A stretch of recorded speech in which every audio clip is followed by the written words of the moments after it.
Police কিভাবে চাঁদাবাজের পক্ষে যায়? আঙ্কেল এক ভয় বসেন না হলে একটু সাইড না, যে কোনো একটা। হায়দারে ক্লোজ না করা পর্যন্ত আপনারা এখান থেকে যাচ্ছেন না।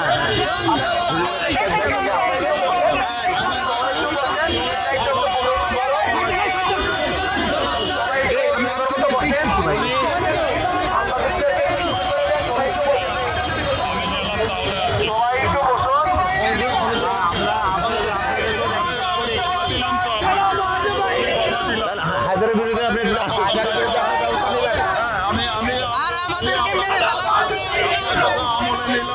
আর কালকে আমাদের মার্কেটে আসতে হবে। মামলার ব্যাপারে কি ব্যবস্থা নেবেন এখন?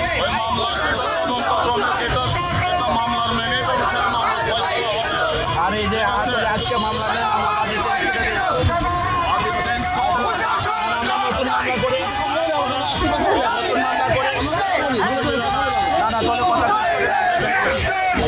না, আপনারা যদি মামলা না নেন তাহলে তো আমরা বাসায় গেলে মামলা ফেলে দেবো। কোটি টাকা বাজার করছে, আমাকে মেরে ফেলবে। সেখানে আপনারা মামলাও নিতে পারছি না। এরপরে দিয়ে এক মামলা উঠাই নিয়ে গেছে, জোর করে উঠাই নিয়ে ওরা আমি কখনো কোনো মামলা নেব না। না, এখন মামলা নেবেন, ওর বিরুদ্ধে ব্যবস্থা নেবেন।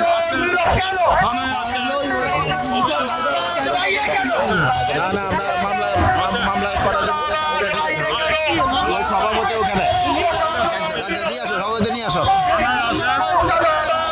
সভাপতি কই, সভাপতি কই?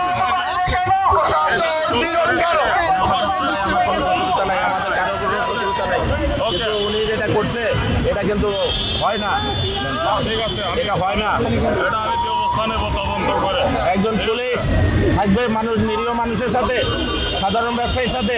পুলিশ যায় সন্ত্রাসীর পক্ষে, আমাদেরকে দেয় হুমকি, উঠাইয়া নেওয়া করছে, যাই করছে, উঠাইয়া নেওয়া করছে, যাই করছে। আমার বাদীকে উঠাইয়া নেওয়া। আমাদের 29 তারিখে ব্যবসায়ীদের শান্তিপূর্ণ মানববন্ধন ছিল। ওই মানববন্ধনে সন্ত্রাসী আব্দুর রহমান আর গুন্ডা বাহিনী দিয়া আমাদের এই 5 মার্কেটের ব্যবসায়ীদেরকে সে মানে তাদের উপরে অতর্কিত হামলা করে। থানার অফিসার সামনে, থানার অফিসাররা আসলে ওসি সাহেব ছিল না, ওসি অপারেশন ছিল হান্নান সাহেব, আর হলো হায়দার সাহেব, আপনার কারণ বাজার পুলিশ ফাঁড়ির ইনচার্জ। ওনাদের দুইজনের সামনে আমাদের উপরে হামলা করে সন্ত্রাসীরা। এরপরে ওসি সাহেব আমাদেরকে ডেকে নিয়ে মামলা করার কথা বললো, আমরা মামলা করলাম।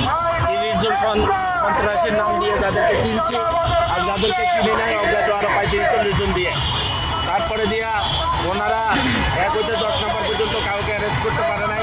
5 তারিখে আমার বাদী আমাদের সকল মার্কেটের পক্ষ থেকে আমার কিচেন মার্কেটের জয়েন্ট সেক্রেটারি আবু বকর সিদ্দিক, উনি বাদী হয়ে মামলা করছে।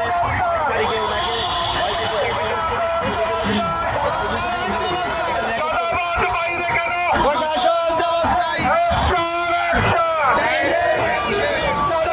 দর্শক, এই মুহূর্তে যেমনটি দেখানোর চেষ্টা করছিলাম, কারওয়ান বাজারে ব্যবসায়ী যারা রয়েছে তাদের উপর বেশ কয়েকদিন আগে হামলা করা হয়েছিল, তারা যেমনটি জানাচ্ছিলেন, এবং সেটিকে কেন্দ্র করে যারা হামলা করেছিল তাদের বিরুদ্ধে তারা অভিযোগ দিয়েছে থানায়। তবে তার কোনো প্রতিকার তারা এখন পর্যন্ত পায়নি, এবং সেটিকে কেন্দ্র করেই তাদের দ্রুত সময়ের মধ্যে আইনের আওতায় নিয়ে আসার দাবি জানিয়ে তারা আজকে কারওয়ান বাজার ব্লকেট কর্মসূচি করে রেখেছে। দর্শক, এই মুহূর্তে দৈনিক ইত্তেফাকের মাধ্যমে সরাসরি আপনাদেরকে দেখানোর চেষ্টা করছিলাম কারওয়ান বাজার এলাকার যে সড়কটি রয়েছে, মেন সড়কটি তারা ব্লকেট করে রেখেছে। এতে করে যান চলাচল বন্ধ হয়ে রয়েছে। আপনারা যেমনটি জানেন যে বেশ কয়েকদিন আগে ব্যবসায়ীরা একটি শান্তিপূর্ণ কর্মসূচি তারা রেখেছিলেন এবং চাঁদাবাজদের বিরুদ্ধে প্রতিবাদ কর্মসূচি, এবং সেখানে তাদের উপর হামলা করে দুর্বৃত্তরা, এবং সেখানে বেশ কয়েকজন তারা আহত হয়েছিলেন যেমনটি তারা জানাচ্ছিলেন। সেটিকে কেন্দ্র করে তারা থানায় অভিযোগ করেছিলেন এবং সেই অভিযোগে তারা কোনো প্রতিকার পায়নি, এবং সেটিকে কেন্দ্র করে তারা আজকে ব্লকেট কর্মসূচি রেখেছে। এবং আমরা দেখছি এই মুহূর্তে কারওয়ান বাজার এলাকায় রাস্তায় তারা ব্লকেট করেছে এবং এতে করে যান চলাচল বন্ধ হয়ে রয়েছে। দর্শক, এই মুহূর্তে আপনাদেরকে যেমনটি দেখানোর চেষ্টা করছিলাম সরাসরি দৈনিক ইত্তেফাকের মাধ্যমে, আপনারা যেমনটি দেখছেন, এই ছিল এখনকার আমার কাছে সর্বশেষ আপডেট। পরবর্তী আপডেট পেতে হকের সঙ্গেই থাকবেন। সবাইকে ধন্যবাদ জানিয়ে শেষ করছি।